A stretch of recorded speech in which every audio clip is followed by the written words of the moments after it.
நீங்கள் பார்த்துக் கொண்டிருப்பது உங்கள் விஜய். 14வது குறிப்பு, எத்தனைக்கு நடையழகோ பெருமானுடைய புறப்பாடு அழகோ அத்தனைக்கத்தனை திருமஞ்சனம் அழகு. எத்தனை திருமஞ்சனம் கண்டுள்ளார், எப்போ பார்த்தாலும் திருமஞ்சனம் தான். இப்போ என்னென்ன புறப்பாடு எதுனாலும் திருமஞ்சன கணக்கு தான். 81 கலசங்களோட பெருமாளுக்கு திருமஞ்சனம்ங்கிறது ரொம்ப முக்கியம்.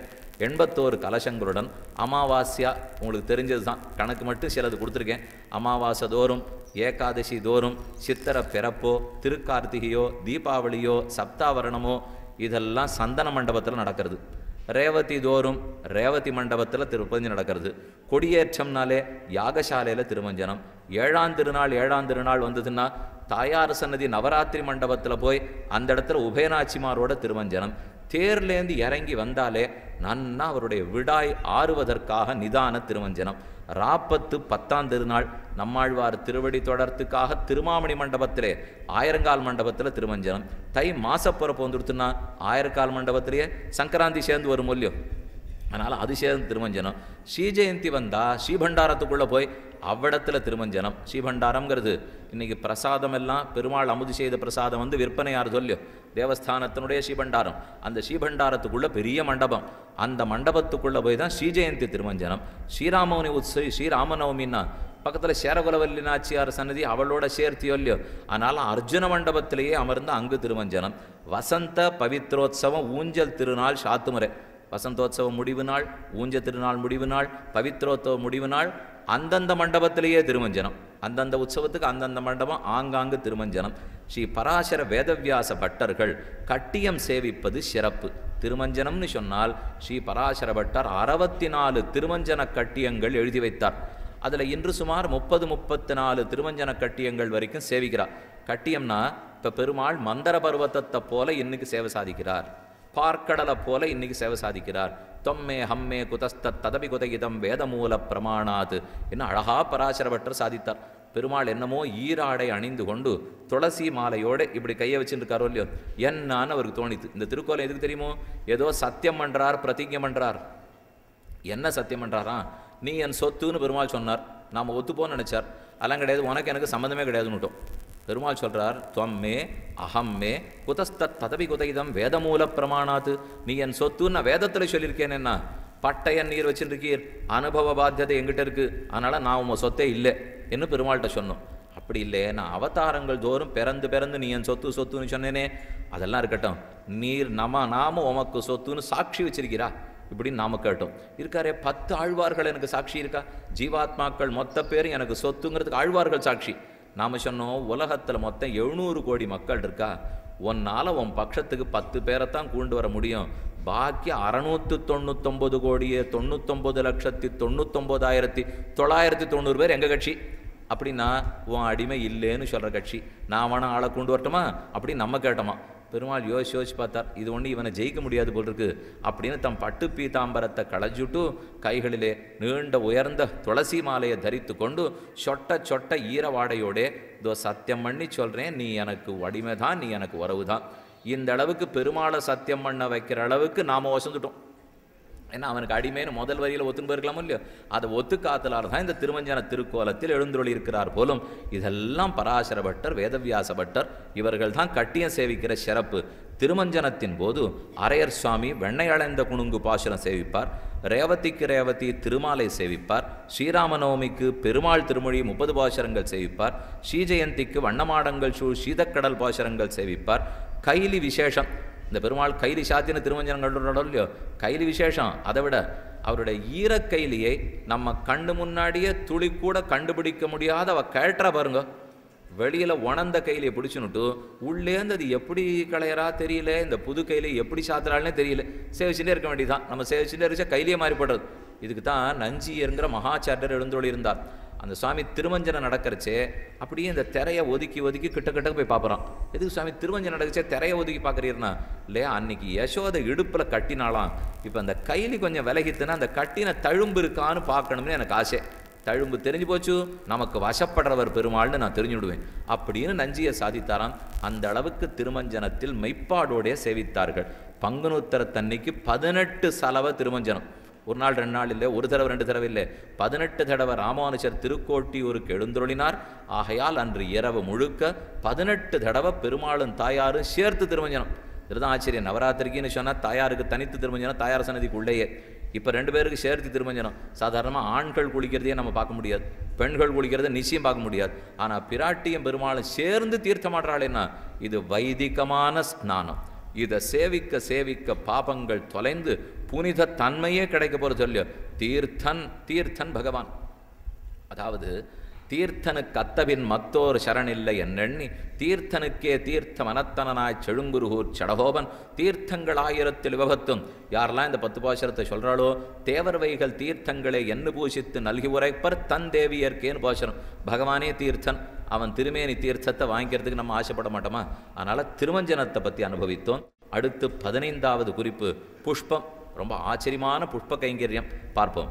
காலை பொங்கலில் பெருமாள் 5 மாலை சாத்திக்கிறார். எப்பவுமே அர்ச்சகர்கள் முறை மாறுறது பொங்கலுக்கு பொங்கல் தான். பொங்கலுக்கு பொங்கல்னா அப்படின்னு சொல்லி தை மாத பொங்கலுக்கு பொங்கல் இல்லை, நித்தியப்படி கார்த்தால திருவாராதனமாகி பொங்கல் தளிகாரதோ இல்லையோ அந்த பொங்கலுக்கு பொங்கல் தான் அர்ச்சகர்கள் ஒப்பு வச்சுட்டு மாறுறது. கார்த்தால 5 சாத்திக்கிறார். பெருமாள் 2, உபயநாச்சிமார் 2, திருவரங்க மாளிகையார் 1. இது அழகாக கணக்கு ஞாபகம் வச்சுக்கலாம். நீங்கள் இப்போ இந்த 5 கார்த்தால பொங்கலும் போது சாத்திக்கிறாளா? பெரிய அவசரம் 12:45 1 மணிக்கு பெருமாள் தடியம் செய்கிறாரோ இல்லையோ அந்த சமயத்துக்கு திருவரங்க மாளிகையார் மாலையை மட்டும் களைய மாட்டான், மற்ற 4 பேர் மாலையும் களைஞ்சிடுவா. அப்படின்னா 4 மாலை, பெருமாள் மாலை 2, உபயநாச்சிமார் மாலை 2, அதை களைந்து சேரகுலவல்லிக்கு 1, சேன முதலியாருக்கு 1, ஹனுமாருக்கு 1, ஜீயர் சுவாமிக்கு 1. இந்த 4 மாலைகளும் அவ 4 பேருக்கு போயிடும். களைஞ்சாலே அவர் புது மாலை சாத்திக்கணும். அதனால் பெரிய அவசரத்துக்கு மறுபடியும் மாலை சாத்தி கொள்ளுவார். பெரிய அவசரத்தின் போது மாலை சாத்தி கொண்டு அதிலே க்ஷீரான்னம் போது, அதாவது பெரிய அவசரத்தில் பெருமாள் 1 மாலை, உபயநாச்சிமார் 2 மாலை, 3 மாலை புதுசாக ஏறுறது. சாயங்காலம் 6:30 மணி 7 மணிக்கு க்ஷீரான்னம் ஆறு சொல்லியோ க்ஷீரான்ன சமயத்திலே இந்த 3 மாலைகளையும் கூட கார்த்தால பொங்கலும் போது திருவரங்க மாளிகையார் சாத்தியந்ததை களையாமல் விட்டுருக்காளோ இல்லையோ அந்த மாலையும் சேர்த்து 4 மாலையும் மணியக்கார சுவாமிக்கு கொடுக்கப்படும்.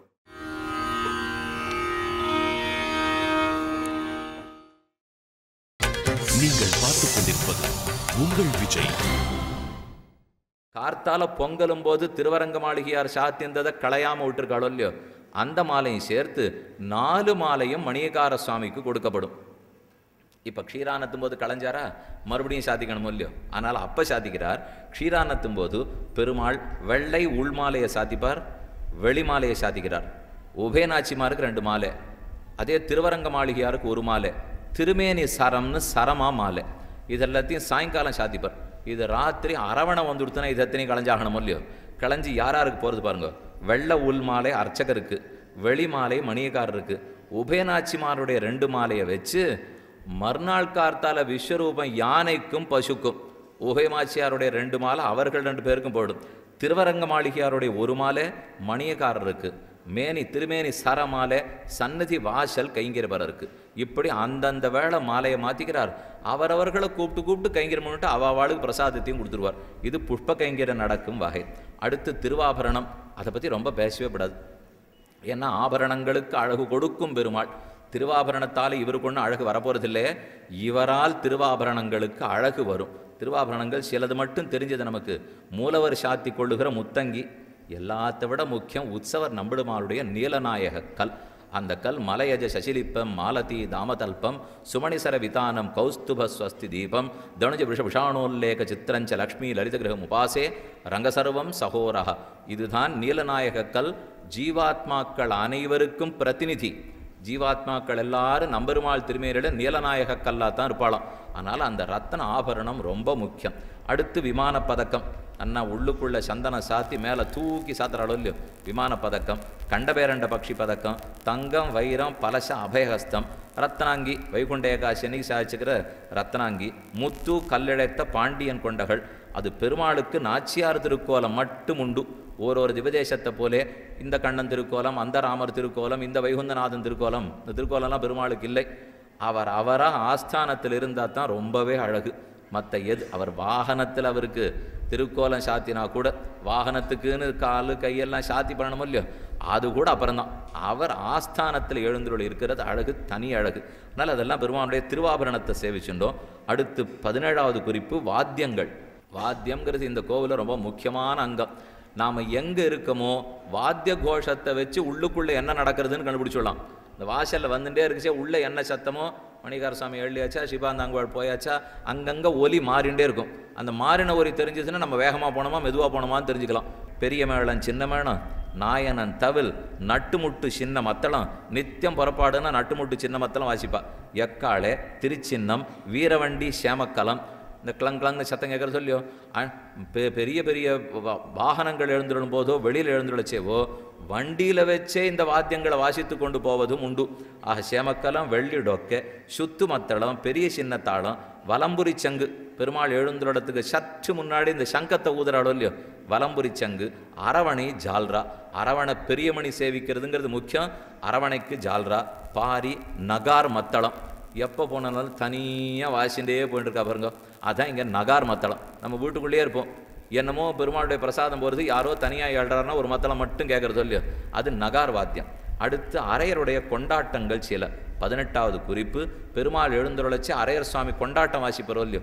அழகிலும் அழகிய பெருமாள், அயோத்தி நகர் வந்து அரங்கம் அமர்ந்த பெருமான், ஆபரணத்துக்கு அழகு கொடுக்கும் பெருமாள், கஸ்தூரி நாமம் அழகிய பெருமாள், 4 கதியுடன் நடக்க வல்ல பெருமாள், நல்லாறுகள் வாழும் நளிரரங்க நம்பெருமாள்.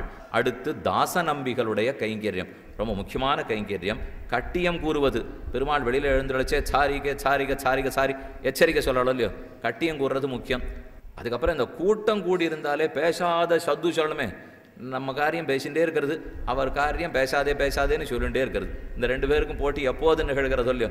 அவர் கூறுறது தெர திருப்பது. விஸ்வரூபம் நடக்கணும்னாலே தெர திறக்க வேண்டியது அவள் கைங்கரியம். வெள்ளி தடி பிடிப்பது, திருமாலை எடுத்து கொடுப்பது, பந்தம் பிடிப்பது, மண் ஹனுமார் முத்திரை வைப்பது, ஹனுமானுடைய முத்திரை அரக்கு முத்திரையை போல மண் முத்திரை வைப்பது, கூட்டத்தினுடைய சத்தத்தை கட்டுப்படுத்துதல், அப்புறம் துவஜாரோகணம் வருகிறதென்னால் ஆரோகண கயிறு எடுத்து கொடுத்தல், கட்டியம் கூறுதல். அடுத்து 20வது குறிப்பு, பெரிய பெருமாளின் பிரதான மகிழ்ச்சி ஸ்ரீரங்கநாச்சியார். இத்தனை நாழி பெருமாளை பற்றி பார்த்தோம். இனி ஸ்ரீரங்கநாச்சியார் வைபவம் பார்க்க வேண்டாமா? பெரிய பிராட்டியார் என்று திருநாமம். இவள் குறித்தே ஊர் பெயர் பேணுமூர் பேரும் அரங்கமேனுட்டு. பெரிய பிராட்டியார் மகாலட்சுமியினுடைய நிறுத்த ஸ்தானம், அவள் நாட்டியமாடும் ஸ்தானம் அரங்கம்னு பார்த்தோம் இல்லையோ. அவள் குறித்தே ஊர் பெயர். கிழக்கு நோக்கி வீற்றிருந்த திருக்கோலம். மூலவர் 2 உற்சவர் 1 உள்ளனர். 2 மூலவர்கள் 1 உற்சவர். நம்ம ஸ்ரீதேவி பூதேவின்னு சொல்கிறோம், 2 ஸ்ரீதேவி நாச்சியார்கள் தான். படையெடுப்பின் போது கல்திரை சமர்ப்பித்து விட்டு போக, அதனால் இந்த கல்தரை சமர்ப்பிச்சுட்டு பெருமாளை ஜாகிரதைப்படுத்துங்கிறது வழக்கத்தில் இருந்திருக்கு. கல்லாலேயே திரை போட்டு முழுடுவா, கொள்ளையடிக்கிறதுக்கு வர்றவா இங்கே உள்ள ஒன்றும் இல்லை போல் இருக்குது அப்படின்னு நினச்சின்னு போயிடுவா. ஆனால் கல்தரை இருக்கிறது அப்புறம் காலம் கடந்து தெரியாது. அதனால் ஒத்துருமில்லைன்னு நினச்சின்னு புது தாயாரை எழுந்துருளை பண்ணினா. அதுக்கப்புறம் அரையர் சுவாமி ஒருத்தர் தாளத்தை வாசிக்கச்சே தாளத்தின் ஒலி கல்தரையில் போய் பட்டு திரும்பி வந்திருக்கு. உள்ளுக்குள்ளே இடவெளி இருக்கிற கல்தரைக்கும் இடவெளி இல்லாத கல்லுக்கும் தாளத்தில் வித்தியாசம் வரும் இல்லையோ. அதை வச்சு இதுக்குள்ளுக்குள்ளே இடவெளி இருக்குன்னு அந்த சுவாமி சொல்லியிருக்கார். திறந்து பார்த்தா ஏற்கனவே இருக்கிற தாயார். அதனால தான் 2 தாயார்கள் அங்கே எழுந்துருளி உள்ளார்கள். உற்சவர் வெளியில் எழுந்துருளி விட்டார், 1 தாயார் கல்தரை போட்டு சமர்ப்பிக்கப்பட்டார். அவர் திரும்பி வந்துட்ட பிற்பாடு புது மூலவர் எழுந்துருள பண்ணப்பட்டார், ஒரு சரித்திரம். மற்றொன்று, அங்கே இருக்கக்கூடிய பில்வமர தடியிலேயே தாயார் உள்ளுக்குள்ளே எழுந்துருள பண்ணப்பட்டார். அதுக்கப்புறம் இவர் கண்டுபிடிச்சார்னு ஒரு சரித்திரம். அதனாலே தாயார் 2 பேர் இருக்கிறதுக்கு அது காரணம். இங்கே இவளுக்கு திருநக்ஷத்திரம், உத்தரம் திருநக்ஷத்திரம். இவரோடு பங்குனி உத்தரத்தன்னைக்கு நம்பெருமாள் சேர்த்து கண்டருளுகிறார். வெறுமையில் மட்டையடி பிரணய கலக உற்சவம் முடிஞ்ச அப்புறம் சேர்த்தி கண்டருளுகிறார். ஒரே கோவம் தாயாருக்கு, எங்கே உறையூருக்கு 6ஆம் திருநாள் எழுந்தருளி இருந்தீரோ அங்கேயே போகலாம், எதுக்கு இப்போ வந்தீர் அப்படின்னு தாயாரு கோவம். இவர் வெளியில் குதிரை நம்பிரானில் 8ஆம் திருநாள் அன்றைக்கி வீதி முழுக்க சுற்றிவிட்டு அன்னைக்கார்த்தாலையும் எல்லா இடத்துலையும் 8 வீதி பிரதர்ஷனம் பண்ணிட்டு உள்ளே வர பார்ப்பார். அப்போ தாயார் தடால் தடால்னு கதவை சாத்தி விட்றா. அதுக்கப்புறம் நம்மாழ்வார் தான் குடுக்க வந்து சமாதானம் பண்ணி வச்சு 2 பேரையும் சேர்த்து வைக்கிறாள். அதுக்கப்புறம் சேர்த்தி உற்சவம் கண்டருளுகிறார். பகல் முழுக்க சேர்த்தி, ராத்திரி முழுக்க 18 செலவு திருமஞ்சனம். அப்புறம் கார்த்தால பிரியாவிடை பெற்றுக்கொண்டு கோரதத்துக்கு பெருமாள் அதிவேகமாக எழுந்துருளுகிறார். திருமடல் கோஷ்டியோட பெருமாள் எழுந்துருள்றார்.